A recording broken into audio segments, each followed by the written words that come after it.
Hi, my name is Josh Hanum. I'm the co-founder and CEO at Interact Quizmaker. At Interact, we've been hosting quizzes for over 12 years, and I study behavioral science through the lens of how people interact with quizzes. People self-reportedly say that they're more honest with quizzes than they are when they're talking in real life. And that kind of makes sense because it's a medium that's very personal and individual, and you have this kind of you can hide behind the quiz. You don't have to answer to anybody reacting to your response. There's a question that asks about how you feel about something. You can give you a real answer, and you're incentivized to give you a real answer because at the end of the quiz, you're going to get some sort of feedback from it. So I've been studying this for the last 12 years. One of the things that's really interesting and a question that people ask me all the time is, are my questions good? Or is this question that I'm asking good? And what they really mean is, will people answer this question or will they drop off and leave and go away? Quizzes are all about capturing attention and helping you keep your customers engaged throughout the process. And if the questions don't accomplish that, then they're kind of useless. So, what I did was I studied the top quizzes that were made on our platform and I pulled out the types of questions. These are like the general types. They're not specific questions to ask because you have to apply it to your business and the things that you're doing. But these are the types of questions that have really high response rates. On average, 97% plus of people will answer these questions rather than leaving and dropping off from the quiz. So, super high response rates, super high engagement rates. Let's get into it. First one is asking people about convictions. Like, how do you feel about something? Here's a great example. This is from Advice with Aaron. It says, making more money than my peers is very, very important to me. Now, when I interviewed Erin about this question in particular, she said that adding that very, very was really important because it really gets people to talk about what they're super serious about, what they actually care about. If you just say making more money than my peers is nice, then everybody's going to say, yeah, of course. Why would I not want to make more money than other people? All things considered, if nobody's getting hurt, then that's great. But the reason why this asks about a conviction is because it says that very, very, and it says it's really, really, really important to me. So asking people about their convictions in the context of your quiz idea, your quiz topic, like Aaron's is about career. So obviously this makes a lot of sense if you're asking about career. Doesn't make a lot of sense if you're asking about fitness. But if you're asking about fitness, then there's also convictions that you can ask there. So convictions is the first question type that has an average response rate north of 97%. The next type of question is the reflective question. It's a great example here from Gretchen Rubin. It says, have you kept a New Year's resolution where you weren't accountable to anyone? A resolution like drinking more water or keeping a journal. And then there's great answer choices that you can select there that help you kind of step into that question and give an answer. This invites you to reflect on yourself, who you are, your habits, your patterns, how you show up in the world. And it's a very powerful type of question because people like to reflect. People like to stop and think about themselves. People think about themselves roughly 95% of the time, according to Dale Carnegie, who wrote the book on influence and attention, basically. And if you ask people to reflect on themselves, that works really well because they're probably already thinking about that. And it helps you just kind of tap into what's already on their mind. Next type of question is about traits. So, what type of person are you? Do you have this trait? Do you have this aspect? Here's an example from education.com about finding a career. And it says, do you have a strong creative side? And there's some fun answer choices there. Asking people to think about their traits, think about what they are good at, what they are especially, what they have high aptitude for, is a great way to keep them engaged. And obviously, at a 97% plus response rate, people like to talk about their traits. Next one is values. So again, going back to the Advice with Aaron example, they have such good quizzes on that quiz, such good questions on that quiz. It says, my career needs to involve helping people, animals, or the environment. This is asking about values. What's most important to you? Is helping people, animals, and the environment really important to you? And it's a great question because not for everybody. And like I said, people are more honest with these quiz questions than they are in real life. In real life, most people would probably say strongly agree. On a quiz, they're going to give you the real answer. And the reason why that's so interesting to people is because they get to kind of take off the mask of having to live in a society where there's certain expectations of them, where there's certain things that everybody thinks they agree on. You don't have to uphold those standards. You don't have to act a certain way when you're answering a quiz question. And it's really freeing for people, and it helps them to do self exploration, which is really important. Next one is lifestyle. So, what do you enjoy doing? What's a good day for you look like? This is an example from Common Era. It's a great jewelry quiz. Where would we find you on a Saturday? The answer choices are really important here because you are speaking for people and you need to make sure you're representing them well. But if you do that, then lifestyle is a really good type of question because people like to talk about what they enjoy doing. You know, the kind of age old trope of asking people, "Hey, what'd you do this weekend?" Even though it can get kind of overplayed, especially in workplaces and things like that, it ties back to this kind of common thing that we like to talk about what we do. We like to talk about our hobbies, our activities, who we hung out with, what we did. It's fun. You get to express yourself in that way. And self expression, obviously, huge component of quizzes and of people answering questions. Like, you're much more likely to answer a question where you get to talk about yourself in an interesting way, in a way that makes you look fun and exciting, or relaxed, or whatever you want to be. You can answer these lifestyle questions that way. So lifestyle is the next one. Preferences. Here's one from the Booker Prize Foundation. They have really great quizzes about books and finding the next book to read. What do you look for in a work of translated fiction? It just asks you, what do you like? And the internet world of marketing for so long has been telling people what they should like. Hey, buy this car, do this thing, go on this trip. You should like this. It will make you feel a certain way, or whatever it is.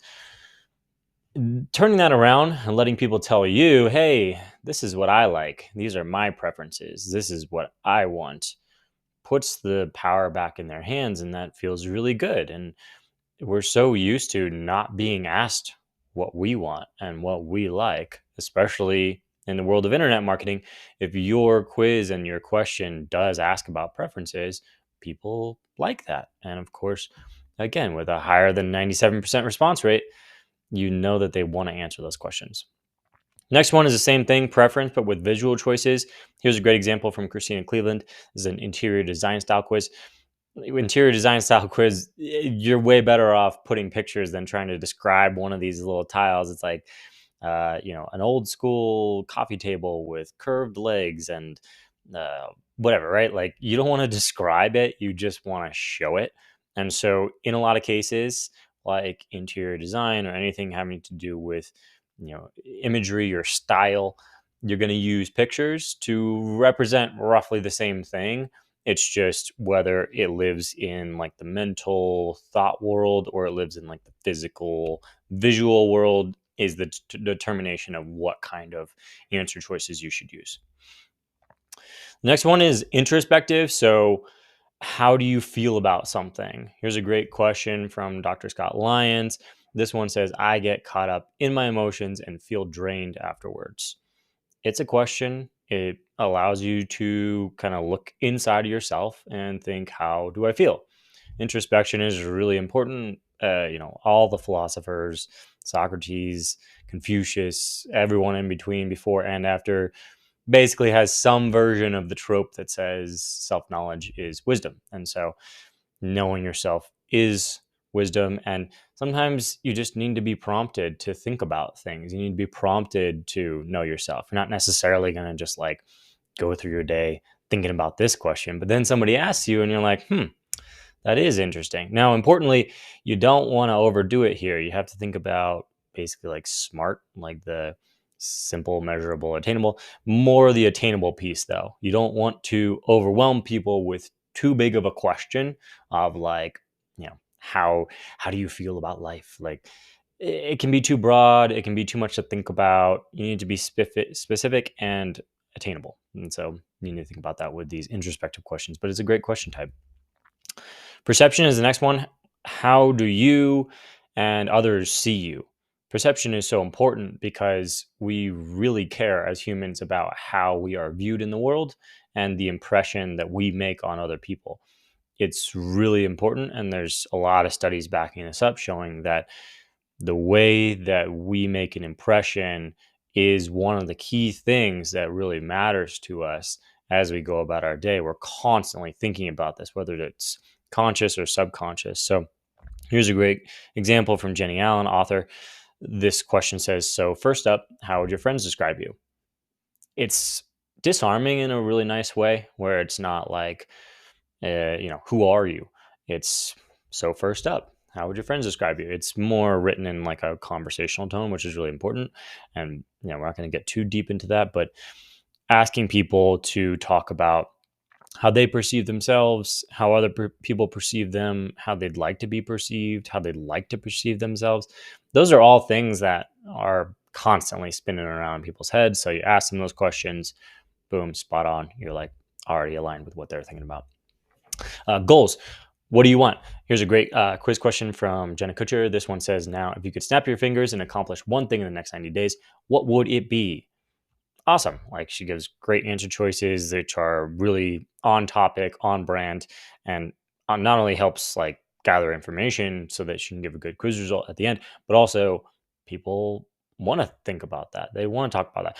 This is probably really helpful to a lot of people because, maybe these things, but you don't necessarily write it down. And there is a study. It's not the study from Harvard, which is not a real study. That one that says the 3% of people that wrote down their goals made more money than the other 97%. That's not real. But there is a real study, and the real study basically shows that there is a correlation between writing down your goals, talking about them, committing to them, updating, a friend about your goals on a regular basis. And a quiz can play that role of that social accountability a little bit because it is something where people think seriously about their answer, and it can be helpful in that way. Next one is identity. So what are you? Like, who are you? And this is a great example of a visual identity question. This is from Tonic Site Shop. They do web design, and they have these pictures here, and you get to choose a picture that represents how you would like your brand to be represented if it was a house. Great question. I can't say enough about how great of a question that is, but it also just ties into this aspect of identity. And identity is really important to people. Like, who am I is obviously a big existential question that people think about all the time, whether it's like really direct or indirect. It's nice when it can be a little more light, like this one, but also gather good information for the quiz. So it's this good mix of like, yes, this is fun, but also it actually does pull in information and it doesn't feel too heavy. So identity questions are great. Next one is skills. This is a question from the NASA quiz about which role you'd play in the Artemis mission. Great quiz. They did a thing at Comic-Con about it where you could go up and scan a QR code, take the quiz. Awesome feature. We talked about it on our podcast. It says, what skills do you have or do you aspire to have? And then it gives examples. Skills and expertise, like, it can be kind of a joke sometimes, and I think it gets overplayed a lot, but it really does matter because if you think about how hard it is to become expert at anything, you kind of have to choose just a few things, a few skills to hone in on for your life. And if you can help people reflect on which skills really matter to them and which skills are, the ones that they're best suited for through a quiz question, it is really nice for them. And I think that's why these have such high response rates, is people like to reflect on it. And again, you got to be specific enough, but not like too deep with these answer choices, because you got to help people just like be able to answer really quickly. But skills, great questions. Behavioral questions. So, how would you respond in a situation? This is from the Natural History Museum in London. They have this question on one of their quizzes about finding what kind of dinosaur you are, which leads to an educational pathway, which I think is so cool. It says, you're invited to a party. What do you do? It gives answer choices, and you can kind of represent yourself in that way. Behavioral scenario, kind of imaginative questions are really great because it allows people to kind of walk through a scenario and something probably pops in your mind of like the last time you got invited to a party and how you responded. And that brings up these memories. And it's kind of fun to think through that. Imagination, obviously, a big part of quizzes and questions. Like you get to kind of imagine things and think about things. So behavioral is really great. And then experience questions. So this has to do with like what has happened in the past. People like to talk about their past, especially if you can frame it in like a positive light.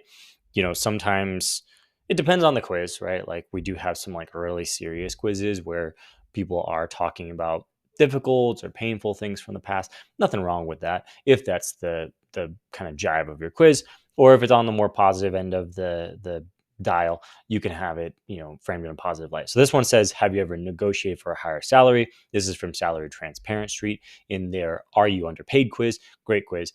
And this one basically asks you to reflect and think about your past experience. Another great type of question. So those are the 14 types of questions, all with higher than 97% average response rates from our data set of the top quizzes. And so these are kind of the boilerplate that you can go with. Now, a couple of frequently asked questions here. One, do I ask all the same type of question? Do I mix them up? The answer is that it really depends on who your customers are and who the audience is that's going to take this quiz. If it's all the same type of people and they like to talk about their experiences, then you might just have all experience questions. If it's people that like more variety and they want to have like boom, boom, boom, different types of questions, then you might rotate through different types of questions. I've personally worked on quizzes of both types. Like I've worked on ones where it's really all about the same thing. I've worked on ones where it cycles through. It just depends on your audience. I would just do a focus group with your customer base, present some of these options to them, see how they respond, see what they like answering, what they don't like answering, where they get stuck, where they get overwhelmed, all that kind of stuff. So that's definitely a question. Second question is, how many do I ask? We have new data on this. So if you're doing a standard logic quiz, so a personality quiz, an assessment, or a trivia style quiz where it's just using the standard correlation logic or scoring logic or true false logic, the optimal number of questions is 13 based on our data set. If you're doing a branching logic quiz where the questions are conditional on the previous answers, meaning like you don't need to ask as many questions because you can eliminate choices based on what somebody already told you, then the optimal number of questions is 7 because you don't need to ask as many questions to get an accurate result. So 13 and 7, that's the mean, like the average. So there's obviously variation on that. I've seen quizzes go as high as 30 and as low as, honestly, like not that low. Like I would say in general, they hover around like 8 to 10 on the low side. Unless you're doing the branching, then you might have like 3 or 4.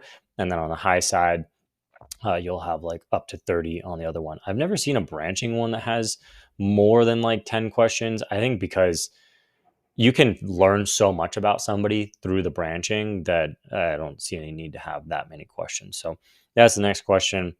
And then the last question is just like, how do I actually come up with these questions to ask people? You can do audience research and kind of learn the types of questions that your audience will respond to. That's really what you have to do, and it just depends on whether you do it yourself or you work with a consultant. There are a lot of consultants. You can look through our podcast or our other content to find a consultant if you want to work with somebody. But really the answer is just like working with your audience to understand what kind of questions in terms of the actual content they're going to respond to. These are kind of like the templates for the questions, the categories of questions that you would ask. But in terms of the specific ones, really depends on your customers and your audience. So hopefully you found this helpful. I thought this was super interesting going through this and actually just analyzing what is the kind of backbone of quizzes that have done really well. This data set is over 10 million quiz takers through the quizzes that can be put into our data set. And so it's really, a great example of what people respond to well. And it's super fascinating to see. So hopefully this is helpful to you if you're thinking about making a quiz or honestly just thinking about messaging and copy in general. So this is the report on the top 14 types of quizzes.